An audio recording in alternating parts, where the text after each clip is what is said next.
అలాగే ఇక్కడ అన్ని ఇట్లా ఈ గట్లు కట్టేసుకున్నారు. అందరూ బిల్డింగ్ మీద కట్టాలి అంటే వెయిట్ ఎక్కువైపోతుంది అని ఒక థాట్ ఉంటుంది అందరికి, కానీ మీరు మాత్రం ఇది కట్టేశారు. రీజన్ ఏంటండి? ఇప్పుడు మేము అడిగామండి, బిల్డర్ని కూడా అడిగాము. యాక్చువల్లీ అతను పిల్లర్ వేసింది ఫస్ట్ ఫ్లోర్ కడతాననేసి, అంటే ఇంకొక ఇల్లు. మనం ఇన్ని ప్లాంట్స్ పెట్టినా అంత వెయిట్ కాదు కదా. అవును, ఇంకో ఇల్లు ఫుల్ స్లాబ్ గోడలు 2 ఫ్లోర్స్, ఇప్పుడు ఈ బిల్డింగ్ లాగా 2 ఫ్లోర్స్ వేసే లెవెల్ కి ఆయన స్లాబ్ వేసాడు, సారీ పిల్లర్ వేసాడు. మేము మా ఫ్యామిలీ సైజ్ బట్టి మాకు అక్కర్లేదు, మాకు ఓన్లీ గ్రౌండ్ ఫ్లోర్ చాలు అని చెప్పి మేము చెప్పాం. సో ఆ పిల్లర్ మరి ఇల్లు వెయిట్ బేర్ చేసేటప్పుడు మన మొక్కల వెయిట్ ఏం పెద్ద వెయిట్ కాదని మాకు అనిపించాం. అండ్ మేము అందుకే గ్రౌండ్ లో కూడా పెట్టలేదు, ఎందుకంటే రూఫ్ పాడైపోతుంది అన్న ఉద్దేశంతో ఇలాగ స్లాబ్స్ వేయించుకున్నాము.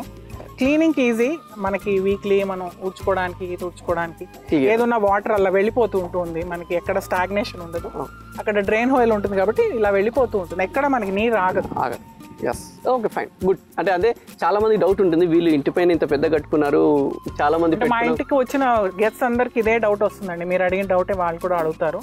మేము అందరికి ఇదే సిమిలర్ ఎక్స్ప్లెయిన్ చేస్తాం. ఒక ఇల్లు ఆగేటప్పుడు పాట్స్ ఎందుకు ఆగవు అనేసి.